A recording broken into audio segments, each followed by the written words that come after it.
I witamy Was bardzo serdecznie.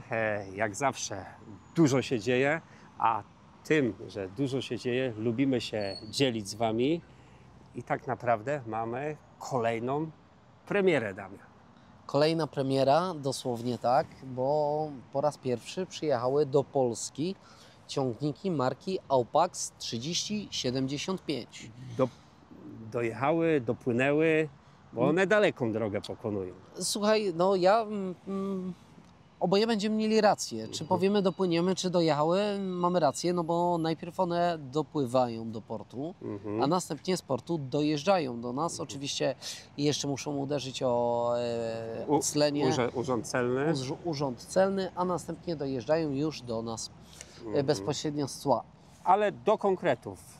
No, tych konkretów troszeczkę jest tutaj. Już wspominamy o tym od zeszłego roku, że marka Arbos przeżywa tak zwany rebranding, mówiąc po ichniejszemu, jak ja to mówię, a tak naprawdę po naszemu zmiana nazwy. Właściwie to ten filmik będzie dla niektórych bardzo uspokajający, bo na początku, kiedy klienci nasi dowiedzieli się o tym, że będzie rebranding, to była lekka konsternacja. Tak, i takie mieszane uczucia były. Co z częściami, co z serwisem, bo czy tak to naprawdę, już koniec Arbosa. Nawet niektórzy dziennikarze troszeczkę zasiali paniki. Masz rację. Miało to oczywiście efekt też taki, że więcej ludzi zainteresowało się, większy rozgłos był. Natomiast był dla mnie to niepokojące, że takiego użyli stwierdzenia. Proces tego rebrandingu następuje tak naprawdę sukcesywnie od zeszłej jesieni, dobrze mówię, nie? I rozpoczęła się akcja od dwóch serii, tych największych, od serii 4000 i od serii 5000. Zgadza się. Pierwsze modele dostaliśmy 4000 i 5000 już w brandingu Aupaxa.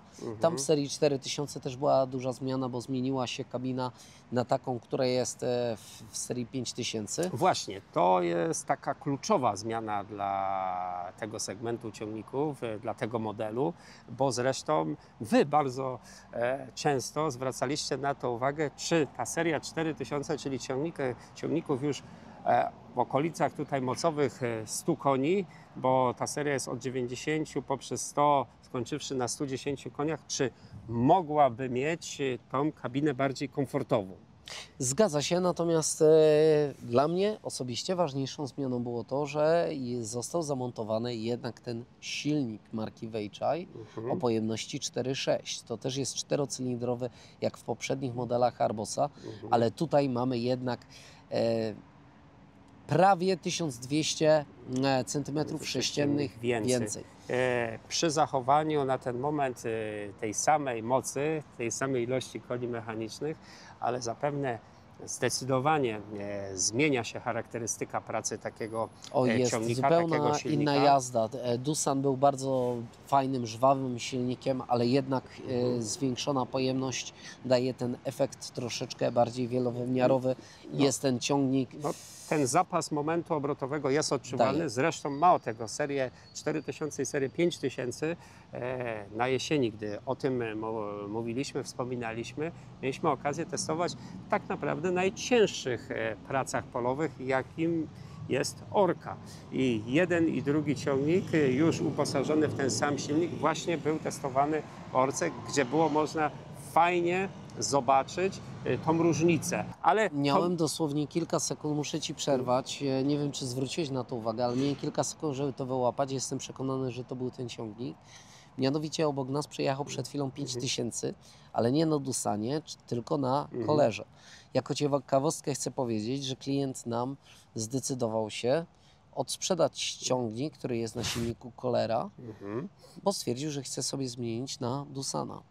I kupił nowszy ciągnik, nowszy model, bo spodobały mu się tam modyfikacje, oczywiście też jakieś były.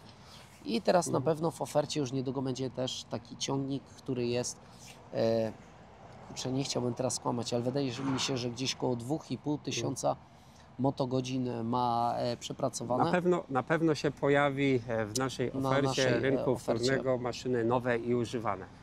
Pewnie będzie też atrakcyjna cena na to, więc warto wyczekiwać tego. Ale bohaterem głównym dzisiejszego naszego spotkania jest seria 3000 i największy z tej serii model, czyli 3075. Słuchaj, 3075 przejdę od razu do takich najważniejszych konkretów, czyli modyfikacji.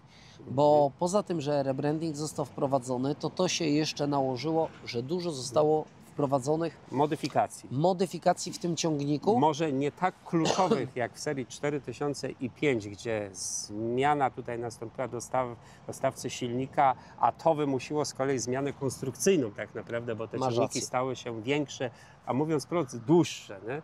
Tutaj natomiast tak kluczowych zmian nie ma, ale jest za to więcej, ale drobniejszych zmian. Zmieniły się przede wszystkim standardy. Ja przejdę tutaj, Okej. prosiłbym troszeczkę o więcej przestrzeni. Więc Damian, Przejdziemy po sobie do kolei. pierwszej rzeczy. Pierwszej rzeczy będę przechodził, że tak powiem, od przodu Okej. do tyłu. Nie będą Okej. to od najważniejszych czy mniej ważnych, tylko Ale po przód, kolei tył, jakby. po kolei. Mhm. Zaczniemy od tego, że wcześniej w poprzednich modelach błotniki nie były standardowe. Okej. Trzeba było to dopłacać.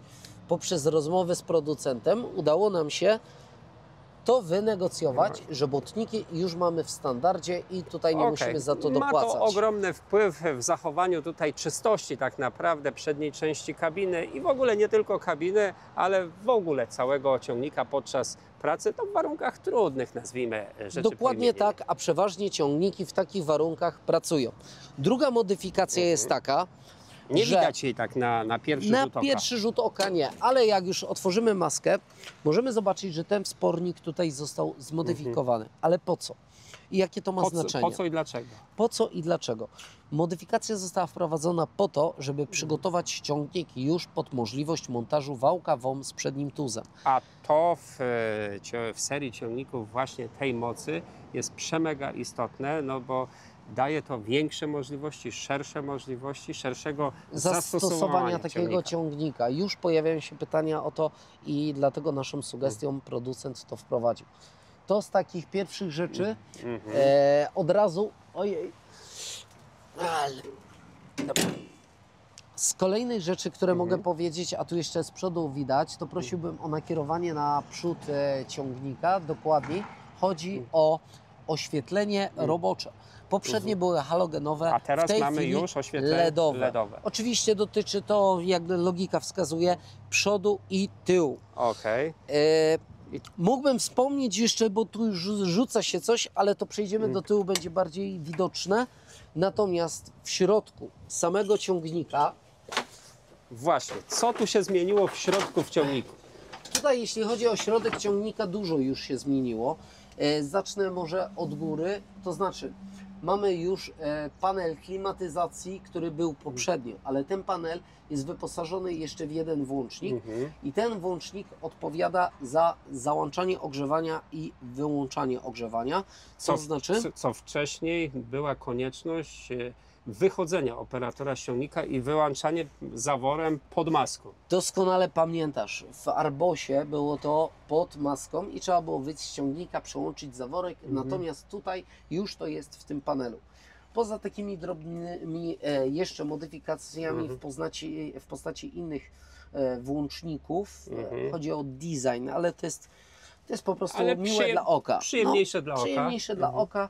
To wprowadzono gniazdo zapalniczki, czyli tak zwane 12V, gniazdo USB, bo o to A na też były w pytania. dobie dzisiejszych czasów gniazdo USB no jest mega przydatne. Czy to telefon, czy inne urządzenia, bardzo często Wszystko tak już naprawdę już bazuje na Dokładnie. gnieździe USB. Teraz już istotna zmiana, mianowicie ciągniki w standardzie wyposażone są w hydraulikę, to znaczy poprzednie też były, ale tutaj mamy nieco bardziej rozbudowaną. dokładnie, mamy możliwość załączenia funkcji pływającej oraz blokady stałego przepływu. Czyli przesuwamy dźwignią, mamy blokadę stałego przepływu, nie? Tego nie było w poprzednim modelu, w tych już jest.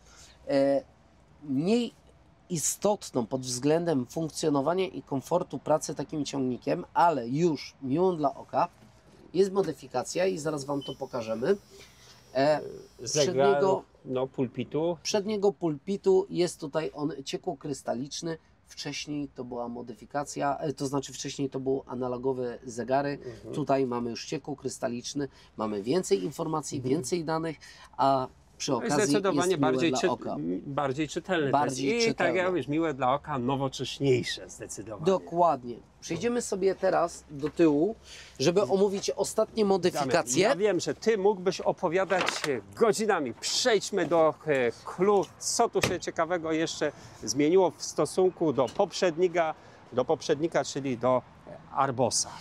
I tutaj przejdziemy do tego, co mówiłem wcześniej, czyli modyfikacja, która z przodu dla niektórych chyba już widoczna. Mianowicie mamy tu już fabryczną instalację pneumatyczną dwuobwodową do przyczep. To jest taka dosyć istotna sprawa dla niektórych klientów. No i ważna przede wszystkim. nie? Przede wszystkim ważna. Rozdzielacz został również od hydrauliki wymieniony, ale to też wynika z tego, że jest tam hydraulika. Tak, z innej funkcjonalności zmodyfikowana. po tych modyfikacjach. 3 ostatnie modyfikacje. Pierwsza sprawa, mamy tylną wycieraczkę zamontowaną na szybie. Były zapytania o to, że przydałaby się, jest zamontowana. Jest. Mamy również haki z tyłu. Wcześniej były to oczkowe końcówki, teraz mamy hakowe, eurohaki tak zwane. Eurohaki, zdecydowanie wygodniejsze rozwiązanie pod kątem szybkości i łatwości podczepienia, sprzęgnięcia maszyny na układ trójpunktowego zawieszenia TUS. I ostatnia modyfikacja to jest właśnie ten tylny górny zaczep, który jest na szynie. Poprzednio też był on przestawiany wysokościowo, natomiast tutaj mamy już komfortową szynę, która sprawia, że znacznie szybciej możemy tą wysokość przestawiać. I tak naprawdę jeśli chodzi o modyfikacje, to będzie wszystko. Tych modyfikacji moim zdaniem było bardzo dużo, Bardzo jak na dużo. jeden wypust Tak, ciągnika. Damian, pierwsze ciągniki do nas zjechały już po rebrandingu, jeśli chodzi o serię 3000, największy model, 75. Aby móc przetestować, musimy je tutaj zostawić, przepchnąć, jak ja to mówię, do działu serwisu, żeby żeby przeszły tak zwane P0, no bo chcemy je przetestować, Jak najbardziej. czy są tak samo dobre jak Arbosy, czy po tych modyfikacjach lepsze. Dziękuję Ci za szereg tych informacji. Widzimy się zaś. Dziękuję, że nas oglądaliście. Trzymajcie się. Na razie. Cześć. Cześć. Kliknij jeden z polecanych filmów, aby obejrzeć najlepsze produkcje na naszym kanale. Zasubskrybuj kanał, aby być na bieżąco i nie przeoczyć nowego filmu. Nowe filmy dodajemy codziennie o godzinie 6 rano, a shortsy od 17 do 22.